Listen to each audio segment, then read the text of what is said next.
Hello hello hello hello dear bankers, कैसे हैं आप सब लोग। आई होप सब मस्त हैं, ज़बरदस्त हैं। हम जेआईबी के मॉड्यूल डी को ऑलरेडी कर चुके हैं। आज से हम मॉड्यूल बी करेंगे। आने वाले 20 सेशंस हम देंगे for completing your module B. आज का सेशन कंपैरेटिवली अभी तक जो हम 5 लास्ट सेशंस करके आए हैं उससे थोड़ा सा बड़ा होगा, क्योंकि यहाँ पे कंटेंट थोड़ा ज़्यादा है। इस चैप्टर में हम बेसिक्स से शुरू करेंगे कि क्या प्रिंसिपल्स हैं एज अ बैंक, बिजनेस कैसे करता है, उसमें जब हम लेंडिंग के बारे में बात करते हैं, पैसे जब हम दे रहे हैं एज अ बैंक, तो क्या प्रिंसिपल्स, क्या कार्डिनल रूल्स फॉलो करते हैं, कैसे तरीके के क्या क्या टाइप ऑफ बोरोअर्स होते हैं और किस तरीके से कोलैटरल या सिक्योरिटी रखी जाती है, उनके बारे में आज के सेशन में चर्चा करेंगे। तो यूनिट 22 बात करता है principles of lending, different types of borrowers और क्रेडिट फैसिलिटीज के टाइप। आप लगा के चलिए इसी चैप्टर से आप आराम से 3 से 4 क्वेश्चंस अपने एग्जाम में पाएंगे। तो आज का session next 20 to 30 minutes whatsoever time it is going to take is important for you. Okay, तो आज का सेशन मेरे साथ एंड तक बने रहना, ताकि जब हम MCQs प्रैक्टिस करें तो हमारे कंसेप्ट स्ट्रांगली हमारी होल्ड में हो। तो शुरू करते हैं प्रिंसिपल्स ऑफ लेंडिंग के साथ, जहां हम कार्डिनल प्रिंसिपल्स, कार्डिनल बोले तो जिस पर लेंडिंग लेंडिंग का दिल बोल देते हैं ना, एज ए बैंक, जब हम या एज एन इंस्टीट्यूशन जब हम लोन दे रहे हैं, जब हम लेंड कर रहे हैं, क्या प्रिंसिपल्स को हमें फॉलो करना चाहिए। तो हम यहाँ पर बात करेंगे, एक शॉर्ट फॉर्म मैं आपके लिए लाई हूँ, S square P square LR, safety and security, profitability and purpose, liquidity and risk. As a bank, as an organisation, जब आप लोन दे रहे हैं ऑफ कोर्स आप सेफ्टी चाहेंगे। ऐसा ना हो कि पैसा जो है to risky of a preposition में जा रहा हो। आप चाहोगे कि जो उसको पैसे दे रहे हैं वो डिफ़ॉल्ट ना करे, और अगर डिफ़ॉल्ट करता है तो हमारे पास एक सिक्योरिटी भी होनी चाहिए, कोलैटरल भी होना चाहिए। जस्ट इन केस सामने वाला बंदा डिफ़ॉल्ट करे तो हम वो प्रॉपर्टी बेचें और अपने पैसे रिकवर कर ले। अब प्रॉफिट ऑफ कोर्स चाहेंगे, एज हम बिजनेस रन कर रहे हैं, हम तो नहीं चाहेंगे कि हम लॉस में जाएं या कोई भी असेट हमारे लिए लॉस वाला साबित हो जाए।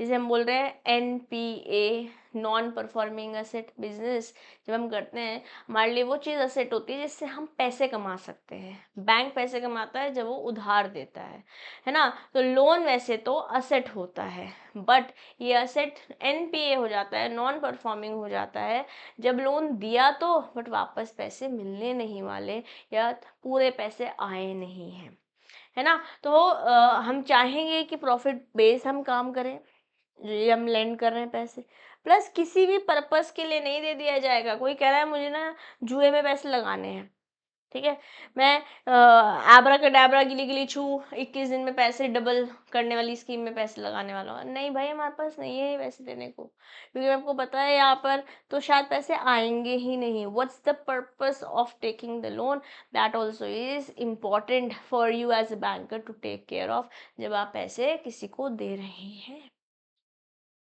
ओके, लिक्विडिटी, लिक्विडिटी मेंटेन करना है। कभी कभी हमने अपने घर में सुना है, शायद कभी हमने खुद ने भी बोला हुआ कि भाई हाथ टाइट है ना, मतलब लिक्विडिटी नहीं है कैश फ्लो की। तो बिजनेस चाहते हैं, और एज अ बैंक ये भी चाहता है कि हमारी लिक्विडिटी मेंटेन रहे। अगर हम पैसे दे रहे हैं तो हमारे पास धीरे धीरे EMI के फॉर्म में प्रिंसिपल प्लस इंटरेस्ट आता रहे। यस, एंड लास्ट वन, जो ये रिस्क है ये डाइवर्सिफाइड हो। ऐसा ना हो कि सारा पैसा जो लोन दे रहा है वो सेम टाइप की इंडस्ट्री को चला जाए। मान लेते हैं कोई स्पेसिफिक इंडस्ट्री को लोन दे रहे हैं और वो इंडस्ट्री डूब गई, या उस इंडस्ट्री के ही या तो वारे न्यारे हो रहे हैं या फिर दे दनादन से चल रहा है, व्हाट्स एवर इट इज। अगर अच्छा हो रहा है तो हमारे लिए अच्छा है, बट अगर रॉन्ग हो गया तो ठीक है। तो उस रॉन्ग की पॉसिबिलिटी को लेते हुए हमें अपने रिस्क को डाइवर्सिफाई करना है। We should not put all our eggs in one basket, correct. तो अपन के पास क्या है, टोटल 6 कार्डिनल प्रिंसिपल्स हैं और 7 C's पढ़ेंगे जब हम क्रेडिट दे रहे होंगे। क्या है, safety and security, profit and purpose, liquidity and risk diversification. These are your 6 cardinal principles of lending. I hope आपको लर्न भी हो गया होगा। अब 7 C's के बारे में बात करते हैं, तो एग्जाम में ऐसे क्वेश्चन पूछ लेते हैं, इनमें से कौन सा वन ऑफ द 7 C's नहीं है, तो लर्न करना है। जैसे हमने I² P² LR याद किया है, वैसे हमें ये भी याद करना है। जब बैंक या कोई भी इंस्टीट्यूशन लोन दे रहा है, तो पहले तो कैरेक्टर क्या है उस लोन का, है ना। पर्पस मतलब बेसिकली कैरेक्टर को आप पर्पस ही बोल सकते हो। व्हीकल के लिए ले रहे हो, घर के लिए ले रहे हो, पर्सनल लोन है, education loan, what's the characteristic attached, कितना पैसा लग रहा है, कैपिटल क्या है, कैपेसिटी क्या है उस बंदे की जो पैसे ले रहा है। लेट्स से उसकी इनकम ही 20,000 रुपये है और वो कह रहा है 12,000 रुपये की मैं EMI दे दूंगा, कैसे करेगा मैनेज। ओके, या ऑलरेडी उसके पास 10,000 रुपये की EMI है और वो 20,000 रुपये का लोन 20,000 रुपीज़ की और EMI देने को बोल रहा है। उसकी इनकम ही लेट्स से 30,000 है। हाउ विल ही मैनेज, सारे पैसे EMI में ही देगा क्या। तो हमें कैपेसिटी देखनी पड़ेगी उस बंदे की जिसे हम लोन दे रहे हैं। यस, और अगर लगता है तो कोलैटरल भी लगेगा। जो कोलैटरल के साथ जाता है कहीं ना कहीं वो सिक्योरिटी है। में जहाँ पर कोलैटरल है, जहाँ पे सिक्योरिटी है, जहाँ से मान लेते हैं घर गिरवी, घर लोन लिया, घर लोन पे लिया, तो ये मॉर्गेज डीड जो है बैंक के पास है, जिसकी वजह से बैंक या सिक्योरिटी, अगर इसने डिफॉल्ट किया तो हम इसकी प्रॉपर्टी जो सरफेसी एटसेट्रा थोड़ा बहुत टच बेस किया हुआ है 29th यूनिट में, हम बात करेंगे। बाकी लॉ जब हम पढ़ेंगे CIB में, तो वहाँ पे हम और डिटेल में इसकी बातें करेंगे। ओके, फिर क्रेडिट वर्दीनेस, जिस बंदे को पैसे दे रहे हैं उसकी वो कितना क्रेडिट वर्दी है, इसके बारे में हमने थोड़ा सा CIC के बारे में लास्ट सेशन में बात किया था, CIS के बारे में थोड़ा सा बात किया था। तो हम क्रेडिट वर्दीनेस भी देखेंगे उस बंदे की जिसको हम उधार दे रहे हैं। ऐसा ना हो कि उसने बैकग्राउंड में पहले बहुत डिफॉल्ट कर रखे हो, हमारे से भी लोन लेके डिफॉल्ट, हायर चांसेस है वही करेगा। We don't want that happening. या then cash flow, again liquidity जैसे हमने पीछे देखा, और जो टर्म्स एंड कंडीशन है वो बतानी पड़ेगी। ये हमारे पास 7 चीज़ हैं, ये हमें लर्न ही करने हैं, इसके अलावा हमारे पास कोई चारा नहीं है। Character, capital, capacity, collateral, credit worthiness, cash flow and conditions. Okay guys, we have to learn this. Okay, थोड़ा ये सब्जेक्ट ऐसा है कि यहाँ पे आपको कुछ बातें लर्न करनी होगी, है ना। कुछ बातें तो हम पढ़ते पढ़ते समझते समझते ही कर लेंगे, बट यहाँ पर ऐसा कहानी है कि पेपर में ऑप्शंस आते हैं, जब हमें लिखना होता है ना अपने वर्ड्स में लिख सकते हैं सब्जेक्टिव। अब ऑब्जेक्टिव में अच्छी बातें बहुत सारी है, बट थोड़ी प्रॉब्लम ये भी आ जाती है कि जब हमें आंसर नहीं लग आया पता होता है एग्जैक्टली, तो हमें चारों ही ऑप्शन सही लग रहे होते हैं। सभी हमारे को नीला, डार्क नीला, ब्लू और आसमानी कलर जैसे ऑप्शन दिख रहे होते हैं, हमें समझ नहीं आता कौन सा आंसर सही, unless we are sure about it. या चलो नेक्स्ट टाइप बात करते हैं टाइप्स ऑफ बोरोवर्स, मतलब जो लोन ले रहे हैं वो कैसे कैसे लोग हैं, उन बोरोवर्स की बारे में बात करते हैं। जैसे इंडिविजुअल, आप और मैं एट इंडिविजुअल कैपेसिटी जब लोन लेते हैं तो हमारी लाइबिलिटी अनलिमिटेड है। मतलब मान लेते हैं मैंने इंडिविजुअल लेवल पे लोन लिया, मेरी दुकान है, मैं पार्लर चलाती हूँ, नो आईब्रो मेकअप एक्सेट्रा करती हूँ। तो जब मैंने इंडिविजुअल कैपेसिटी पे लोन लिया है, ओके, तो अब मैं पैसे, मुझे कैसे भी पैसे चुकाने होंगे, चाहे एज एन इंडिविजुअल, चाहे एज अ सोल प्रोप्राइटर, चाहे मैं खुद अपने लेवल पे पैसे ले रही हूँ या मैं अपने जो मैंने सलून या पार्लर खोल रखा है इसके नाम पे पैसे ले रही हूँ।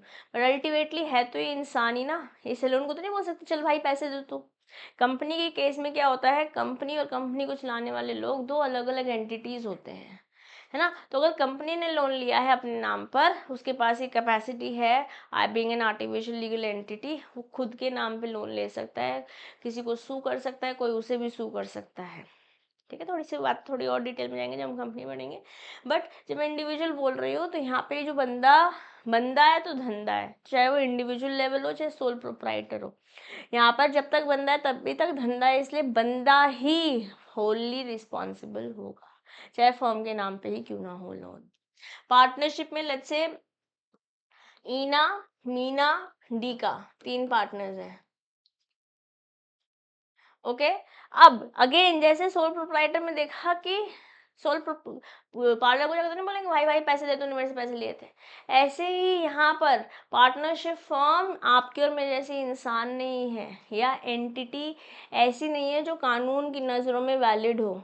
कह रहे भाई ऐसा है, तुम 3 लोग चलाते हो ये फर्म, चाहे फर्म ने पैसे लिए हैं बट पैसे देने तुमको पड़ेंगे, पैसे देने तुमको पड़ेंगे। अगर मान लेते हैं 90,000 रुपये का लोन लिया है तो तीनों 30-30 हज़ार के लिए लायबल हो जाएंगे, या फिर जिस रेशियो में इनकी प्रॉफिट शेयरिंग है, जैसे टर्म्स एंड कंडीशन इनकी पार्टनरशिप डीड में लिखी है, उसके लिए वो लायबल हो जाएंगे। लेट्स से ये बोल रहा है मेरे पास तो पैसे है ही नहीं, तुम्हारे पैसे नहीं है तो भैया अपनी प्रॉपर्टी बेच के दो, और मेरे पास प्रॉपर्टी भी नहीं है, तो बाकी दोनों जनों को मैनेज करना पड़ेगा और बाद में हाँ इनसे वापस ले सकते हैं। But for now even if it is only one person who has to pay, they will have to pay, because in partnership you are jointly and severally, मतलब इंडिविजुअली भी, सीवर जब हम अलग कर दे रहे हैं आपको, वैसे भी, और जॉइंटली भी आप अनलिमिटेडली लायबल होते हो। ओके। एचयूएफ बोले तो हिंदू अनडिवाइडेड फैमिली, ये एक पापा है, इनके पास 5 बच्चे हैं, एक प्रॉपर्टी थी, इस प्रॉपर्टी को इन्होंने होटल बना दिया और बिजनेस चालू कर दिया। तो पांचों क्योंकि सेम फैमिली से है और एंसेस्ट्रल प्रॉपर्टी आई है और उस पर उससे आप पैसे कमा रहे हो, एंसेस्ट्रल बिजनेस है उससे आप पैसे कमा रहे हो, तो ये एचयूएफ है। जो एल्डेस्ट बंदा होता है इस हिंदू अनडिवाइडेड फैमिली में उसे बोलते हैं कर्ता। क्या बोलते हैं? कर्ता। जो एल्डेस्ट पर्सन होता है कर्ता होता है, और बाकी सारे को पार्टनर्स कहलाते हैं, बाकी सारे को पार्टनर्स कहलाते हैं। जो लाइबिलिटी होती है वो कर्ता की अनलिमिटेड होती है ना। फर्म के नाम पे लोन लेते हैं, एचयूएफ के firm, HUF as an organisation के नाम पे लोन लेते हैं। जितना जितना हिस्सा है सबका उस सब के लिए इंडिविजुअली लायबल होता है हर एक को पार्टनर। बट कर्ता, मान लेते हैं 100 रुपये का लोन लिया, सबका हिस्सा लेते से 5-5 रुपये आ रहा है, तो जैसे 6 लोग हैं तो 30 रुपये आए, तो बाकी 70 कौन देगा? अब या तो फॉर्म में से निकाल के दो, फॉर्म में के पास है तो, वरना कर्ता को अपनी जेब से भी देने पड़ सकते हैं। बट इतने कॉम्प्लिकेटेड क्वेश्चन हमारे लेवल पर है नहीं। जब सीआईबी आप जाओगे तो वहाँ पे टच बेस करा हुआ है, बट अगर आप कॉमर्स बैकग्राउंड से आते हो तो वहाँ पर आपने शायद ज़्यादा लेवल पढ़ा होगा, यहाँ हमारे पास इतना सिलेबस में नहीं है। बट जब साइन करते हैं, जब लोन लेता है एचयूएफ, तो ये सारे अडल्ट को पार्टनर्स ही, मतलब जैसे ही मेरा जन्म एक एचयूएफ में हुआ तब से ही बिजनेस की पार्ट बन जाती हूँ। बीइंग अ लेडी ऑल्सो, 2005 से पहले सिर्फ मेल मेंबर्स को हक था एचयूएफ में पार्ट लेने का, बट आज मेल और फीमेल दोनों को हक है। यहाँ से एप्लीकेशन बेस्ड क्वेश्चन बनता है, तो इस कंसेप्ट को समझना हमारे लिए बहुत इंपॉर्टेंट है। मैं एप्लीकेशन बेस्ड तो डेफिनेटली जब क्वेश्चन कराऊंगी वहाँ पे डिटेल में जाऊंगी ही आपके साथ, बट अभी हम क्योंकि समरी स्मार्ट फॉर्मेट में कंसेप्ट पढ़ रहे हैं तो अभी भी समझना हमारे लिए ज़रूरी है। तो अभी तुम जो हमने पढ़ लिया उनको एक बार स्क्रीन पे देख लेते हैं, फिर थोड़ी सी और कॉम्प्लिकेटेड चीज़ें भी देखेंगे। चालू करते हैं इंडिविजुअल के साथ। तो इंडिविजुअल क्या हो सकता है? एक माइनर इंडिविजुअल हो सकता है। माइनर वो जो 18 साल से कम है, जो 18 ईयर्स से कम है इन जनरल सर्कमस्टांसेस, और हो सकता है कोर्ट ऑफ लॉ ने किसी को, किसी माइनर के लिए कोई गार्जियन अपॉइंट कर रखा हो। तो ये केस है जहाँ पे कोर्ट ऑफ लॉ ने ही गार्जियन अपॉइंट कर रखा है under guardian and ward act. वहां पर ये जो माइनर है ये माइनर रहता है till the age of 21 years. Major तभी बनता है जब 21 साल से ऊपर हो जाता है। ओनली व्हेन जब ये कोर्ट की तरफ से कोई गार्जियन अलॉटेड होता है under guardian and ward act. वैसे इन जनरल सर्कमस्टांसेस 18 साल से ऊपर मेजर कहलाता है। तो अगर आप ऊपर हो गए हो तो आप मेजर हो, नीचे हो तो आप माइनर हो इन जनरल। ठीक है। और क्योंकि इफ्स एंड बट्स वाले क्वेश्चंस बन सकते हैं, अभी तक नहीं बने हैं नए तीनों अटेम्प्ट्स में अगर मैं बात करूं, बट आने वाले समय में बन सकते हैं, इसलिए हमें पता तो सब कुछ होना चाहिए जो हमारे कंटेंट में है। बात करते हैं not of sound mind. Let's say if somebody is of unsound mind, दिमागी रूप से स्टेबल नहीं है, वो बंदा को लोन नहीं दिया जाएगा, इसको लोन नहीं दिया जाएगा, इसको भी लोन नहीं दिया जाएगा। कोई बंदा डिसक्वालीफाइड है under the provision of Indian contract act, क्योंकि अल्टीमेटली कोई भी जना जब लोन लेता है तो कॉन्ट्रैक्ट में एंटर करता है। कॉन्ट्रैक्ट बहुत डिटेल में तो नहीं है, बट बिट्स एंड पीसीज में जगह जगह बातें हो रखी हैं हमारी मॉड्यूल बी में। तो मैं in one of the I think unit 25 में हल्का फुल्का आपको थोड़ा सा और कॉन्ट्रैक्ट एक्ट की डीपर में लेके जाऊंगी, जो एग्जाम में नहीं पूछा जाएगा, बट हम इतनी बार बात कर चुके होंगे इंडियन कॉन्ट्रैक्ट एक्ट के बारे में कि समझ लेना हमारे लिए समझदारी होगी from the perspective of understanding, not from the perspective of examination, but हमारी अंडरस्टैंडिंग के लिए ज़रूरी रोल प्ले करेगा। डिस्क्वालीफाइड पर्सन कौन होता है? अंडर इंडियन कॉन्ट्रैक्ट एक्ट 1872 हर एक वो इंसान जिसको लॉ ने, हमारे कानून ने मना कर रखा है कि वो कॉन्ट्रैक्ट में एंटर नहीं कर सकता, वो डिस्क्वालीफाइड पर्सन है। जैसे कोई बंदा जेल की सलाखों के पीछे है तो वो डिस्क्वालीफाइड है। मान लेते हैं आप किसी ऐसे बंदे के साथ कॉन्ट्रैक्ट में आ रहे हो जिसे सरकार ने स्पेसिफिकली मना कर रखा है कि बंदे के साथ आप कॉन्ट्रैक्ट नहीं कर सकते हो। किसी ऐसे देश के साथ, किसी ऐसे देश के बंदे के साथ आप एंटर कर रहे हो जो आपके देश का एनिमी है, लेट्स से फॉर एग्जांपल, नहीं कर सकते। तो anybody who is disqualified by law और डिस्क्वालीफाइड पर्सन, उसको भी लोन नहीं दिया जाएगा। पर्दा नशीन वुमेन, मतलब ड्यू टू कम्युनिटी रीजंस, है ना, सेक्लूटेड रहती हैं, पर्दा में रहती हैं, तो क्या उनको लोन दिया जा सकता है? हाँ, दिया जा सकता है, लोन तो दिया जा सकता है, बट यहाँ पर ध्यान रखना होगा बैंक को, है ना, कि यहाँ पे प्रिकॉशंस लेनी पड़ेगी। कोई जोर ज़बरदस्ती तो नहीं कर रहा है, सही बंदी ही है ना जिसको आप दे रहे हैं। इलिटरेट पर्सन को भी लोन दिया जा सकता है, बट इनको ना तो चेक बुक दी जाती है, ना ही इनका करंट अकाउंट खोला जा सकता है, क्योंकि करंट अकाउंट बिजनेसेस के लिए खोलते हैं। आप कर सकता है, कोई जना बिजनेस कर सकता है, बट उसका करंट अकाउंट खुलेगा नहीं इलिटरेट पर्सन का, ना ही उसको चेक बुक मिलेगी। ओके, बट अकाउंट, हाँ, अकाउंट खुल सकता है, अकाउंट खुल सकता है, इसका भी अकाउंट खुल सकता है।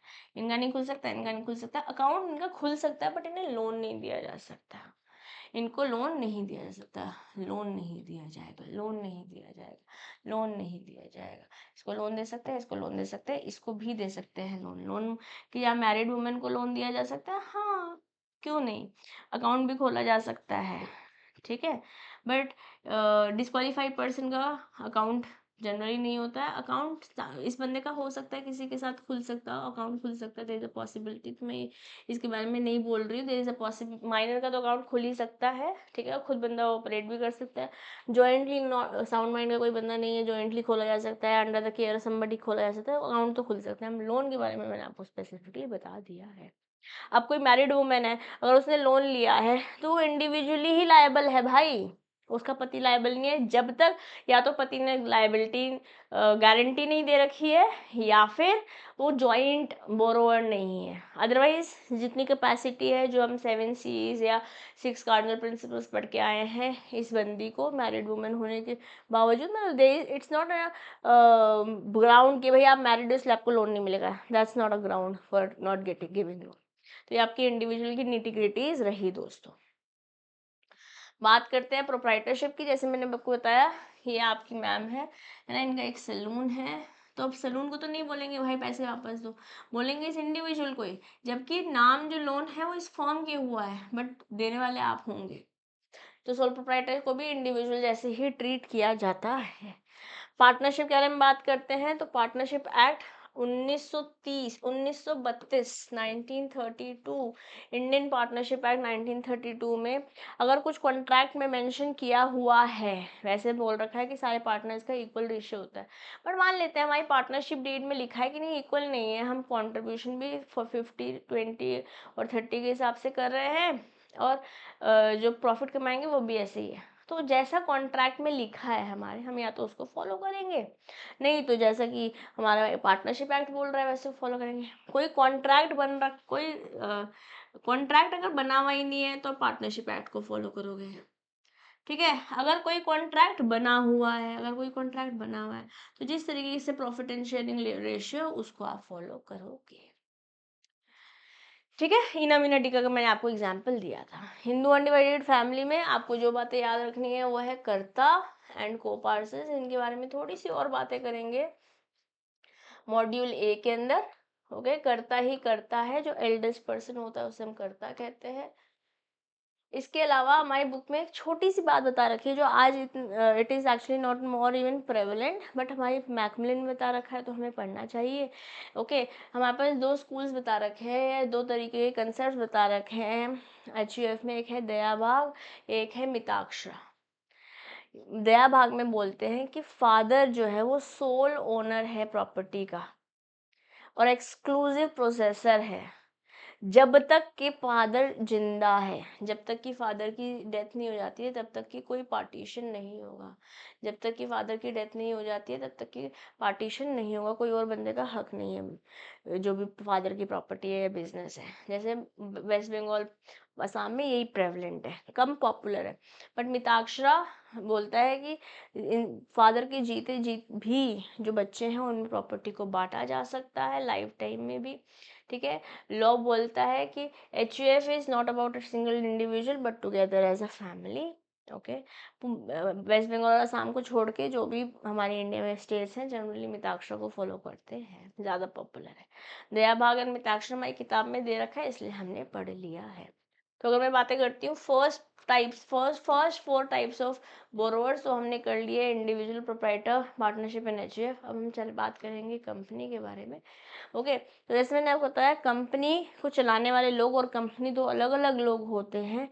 इसलिए let's say for example Reliance ने लोन लिया तो रिलायंस को वापस देना है। मोटा भाई मतलब मुकेश अंबानी की प्रॉपर्टी से लोन बेच के लोन नहीं आ रहा है। ठीक है। तो क्या होता है, कुछ कैरेक्टरिस्टिक्स हैं कंपनी की, उनको हम पढ़ लेते हैं ताकि इंडिविजुअल एंगल भी हम अच्छे से समझ पाएँ।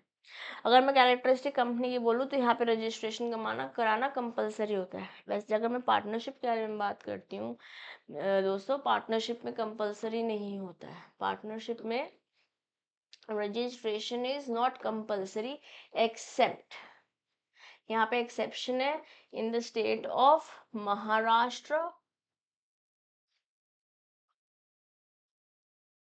एंड गुजरात।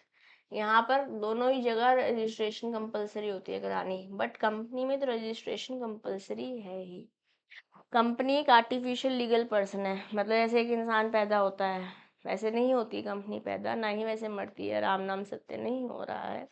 बट कानून की नज़रों में ये एक लीगल पर्सन है, मतलब मान लेते हैं ये कानून का चश्मा है।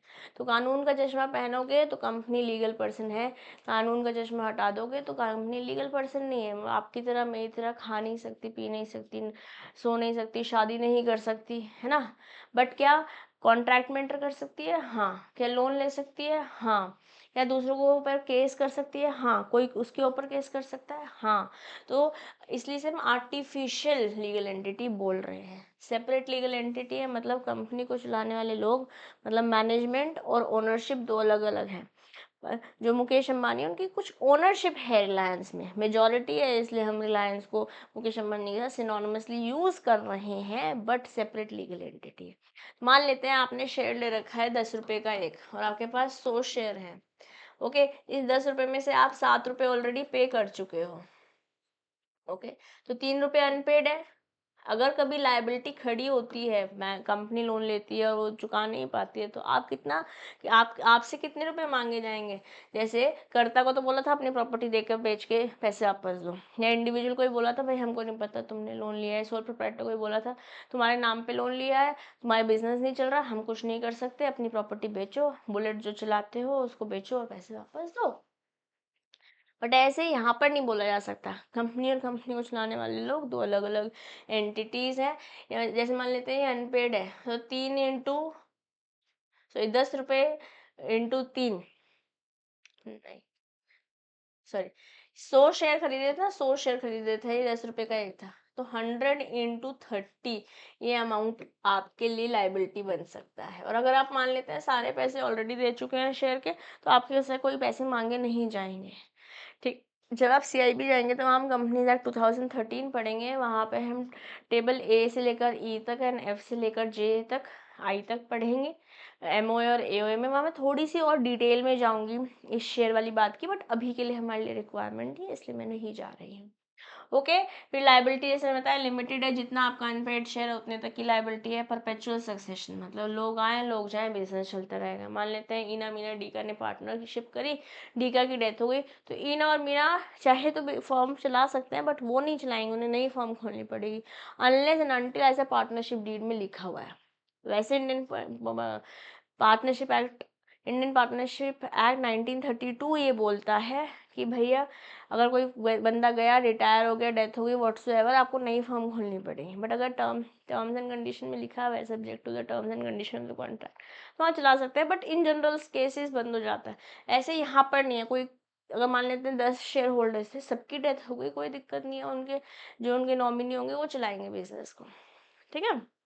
सेपरेट प्रॉपर्टी है, तो रिलायंस की प्रॉपर्टी को हम मुकेश अंबानी की प्रॉपर्टी नहीं बोल सकते हैं, वो रिलायंस की ही प्रॉपर्टी रहेगी। ट्रांसफर ऑफ शेयर, अगर मैं पब्लिक कंपनी के बारे में बात करती हूँ तो फ्री है, कोई दिक्कत नहीं है। प्राइवेट कंपनी में थोड़े रिस्ट्रिक्शंस हैं। कॉमन सील है, आज टुडे करंटली नॉट प्रेवलेंट, पहले हुआ करती थी जब 2013 से पहले प्रेवलेंट मैंडेटरी होती थी, आज मैंडेटरी नहीं है। अगर कंपनी लगाना चाहे तो as a signature of the company वो कर सकता है, बट क्योंकि आज चीज़ें डिजिटली होती है तो हमारे पास digital signature is a better choice. It is no more a mandate.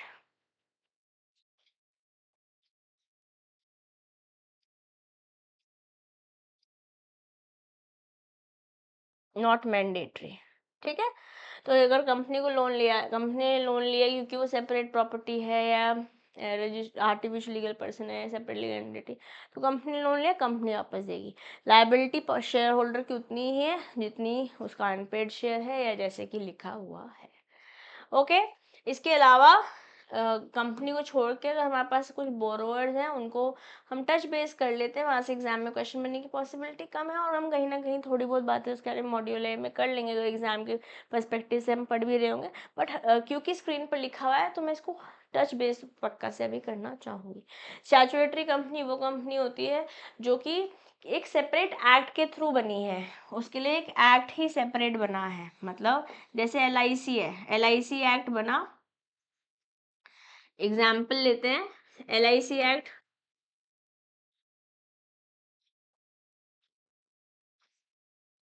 1956 बना, उसके अंतर्गत LIC बनाई गई। यहाँ मैं कॉस्ट अकाउंटेंट हूँ, cost management accountant CM। Institute of cost management accountants of India act 1959 के अंतर्गत ये इंस्टीट्यूट बनाया गया। तो स्टैट्यूटरी कंपनी है। ओके। तो एक तरीके की ऑर्गेनाइजेशन है। फिर कोऑपरेटिव सोसाइटी है। कोऑपरेटिव सोसाइटीज एक्ट 1912 इसके साथ डील करता है। कोई एक ही स्टेट में होती है तो वो सिंगल स्टेट में रजिस्टर्ड होती है कोई कोऑपरेटिव सोसाइटी, और एक से ज़्यादा होती है तो मल्टीपल स्टेट में से रजिस्टर कराना होता है। बहुत डिटेल में नहीं है, जो बिट्स एंड पीसीज है हमारे पास उनको हम पढ़ेंगे एग्जाम के कंटेक्स्ट में। और LLP क्या है? Limited liability partnership. जैसे यहाँ पे पार्टनरशिप है, पार्टनरशिप एक्ट 1932 गवर्न करता है, इसको LLP एक्ट 2008 गवर्न करता है। ओके। यहाँ पे पार्टनर्स की लायबिलिटी, सारे पार्टनर्स की लायबिलिटी अनलिमिटेड नहीं होती है, सिर्फ 2 पार्टनर्स की लायबिलिटी अनलिमिटेड होती है जिनको हम डेजिग्नेटेड पार्टनर्स कहते हैं। सिर्फ इतना क्वेश्चन आपसे पूछा जा सकता है कि कितने लोगों, कम से कम डेजिग्नेटेड पार्टनर्स होने चाहिए, मिनिमम 2 लोग होने चाहिए। और इनकी कुछ और बातें हम मॉड्यूल ए जब पढ़ेंगे वहाँ पढ़ेंगे, इसलिए मैं अभी बहुत डिटेल में नहीं जा रही हूँ। इसी के साथ टाइप्स ऑफ बोरोवर्स मैंने आपको स्मार्टली शेयर कर दिया है, बाकी हम क्वेश्चंस करेंगे तो हम इस टॉपिक पे और ज़्यादा स्ट्रॉन्गर कमांड अपनी बना पाएंगे। अभी चैप्टर में जैसे कि मैंने आपको बताया था कि हम पहले पढ़ेंगे प्रिंसिपल्स, किस तरीके से लैंडिंग होती है, हमने कार्डिनल प्रिंसिपल, 7 C's एक्सेट्रा देखा। फिर हमने टाइप्स ऑफ बोरोवर्स देखे। अब हम लास्ट टॉपिक पढ़ रहे हैं क्रेडिट फैसिलिटी। 2 तरह की क्रेडिट फैसिलिटी है अपन के पास। ओके। एक है फंड बेस्ड, एक है non fund based. Fund based वो फैसिलिटी होती है जब बैंक से जो फैसिलिटी दे रहा है, जो लोन दे रहा है, वहां पर इमीडिएटली पैसे चले जाए, कैश चला जाए। ओके। यहाँ पे कैश चला जाता है वो है फंड बेस्ड, जहाँ कैश नहीं जाता है वो है नॉन फंड बेस्ड इमीडिएटली। क्यों ऐसा क्यों बोल रही हूँ मैं? जैसे मैंने कैश क्रेडिट लिया, ओवरड्राफ्ट लिया, इमीडिएटली पैसे चले गए ना। Term loan, demand loan, bill finance, यहाँ पैसे जा रहे हैं, यहाँ पर कैश पैसे अभी नहीं जा रहे हैं। नॉन फंड बेस्ड वो होते हैं जैसे आपने बैंक गारंटी ली, बैंक ने गारंटी ली कि अगर इस बंदे ने पैसे नहीं दिए तो मैं दूंगा। ये सर्कमस्टांस है, फ्यूचर में कभी होगा तो दिया जाएगा, अभी नहीं दे रहे हैं लोन। या LC है, अगेन इस तरीके से LC के बेस पे पेमेंट इंटरनेशनली जनरली ट्रांजैक्शन होती है, पैसे तब दिए जाएंगे अगर जिसने पैसे देने थे उसने नहीं दिए, somebody who has taken the benefit out of the transaction that has happened। ये एक्सेप्टेंस फैसिलिटी है, नॉन फंड बेस्ड फैसिलिटी है। यहाँ से एग्जाम में क्वेश्चन बनते हैं, इंपॉर्टेंट है। आधे से 1 नंबर का क्वेश्चन यहाँ से पूछा जा सकता है। आधे नंबर का, 1 नंबर का और 2 नंबर के हमारे क्वेश्चंस बनते हैं। हम हर एक तरीके से क्वेश्चंस को प्रिपेयर करेंगे, बट अभी हमारे लिए कंसेप्ट को समझना बहुत बहुत ज़रूरी है। Okay, I hope you were able to understand this topic, and with this, dear bankers, okay, my board is not responding, give me a moment. Yeah. With this, majority of the chapter is done. The last topic I'll also like to do, वैसे इसके बारे में numericals भी है next chapter में, तो वहाँ पे और डिटेल में जाएंगे, बट अभी क्योंकि है तो पढ़ लेते हैं। दोबारा पढ़ना कोई मना तो नहीं है अपन को। हम वर्किंग कैपिटल के बारे में बातें कर रहे हैं। बिजनेस को चलाने के लिए पैसे चाहिए होते हैं, है ना। वो पैसे जो रोज़मर्रा बिजनेस को चलाने के लिए पैसे चाहिए, एक पैसे चाहिए कैपिटल, एक पूंजी चाहिए जो बिजनेस में चालू करने के लिए चाहिए। एक है बिजनेस को चलाने के लिए चाहिए, जो बिजनेस को चलाने के लिए पैसे चाहिए उसे वर्किंग कैपिटल कहते हैं। जैसे फॉर एग्जांपल आपने रॉ मटेरियल खरीदा, ठीक है। रॉ मटेरियल खरीदने के बाद उस पर काम करना चालू किया, वर्क इन प्रोग्रेस हुआ, फिर वो सामान बन गया। वो सामान बनने के बाद वो बिका। अब वो बिका, वो उधार पर बिका, ऑन क्रेडिट बिका। तो ऑन क्रेडिट जब सेल हुआ तो वहाँ से पैसे मिलने हैं आपकी बैलेंस शीट में, असेट में, डेटर्स के नाम पे या ट्रेड रिसीवेबल्स के नाम पे चढ़ रखा होगा। जो भी आपने 3 महीने के लिए से उधार दिया, फिर वहाँ से पैसा आया। जब ये पैसा आया तब आपके जो ये पैसे डले थे बिजनेस में निकलेंगे, तब तक के लिए ये पैसे डले रहेंगे। तो ये पैसे भी आप उधार ले सकते हो, बट उसके लिए वर्किंग कैपिटल कैलकुलेशन करी जाती है, जहाँ से न्यूमेरिकल बनते हैं। आप लगभग लगा के चलिए लेस देन 5 नंबर का पेपर न्यूमेरिकल बेस्ड होता है, बट एक क्वेश्चन अगर आता है न्यूमेरिकल बेस्ड तो इस टॉपिक पे पूछा जा सकता है, जो मैं आपके साथ प्रैक्टिस करूँगी जब ये टॉपिक आएगा, ठीक है। बाकी इसी के साथ हमारा ये चैप्टर होता है done. I hope you are able to smartly understand this chapter in the best possible manner. किसी का कोई क्वेश्चन होता है आप मेरे से कमेंट बॉक्स में बात कर सकते हैं। You can also contact me on CMA दिशा दुआ Telegram group. I will also be sharing the PDF of this content on the group itself. Okay, for now I'll take your leave. This is your friend and your teacher CMA Disha Dua signing off for today. Bye bye and have a nice evening. Bye bye.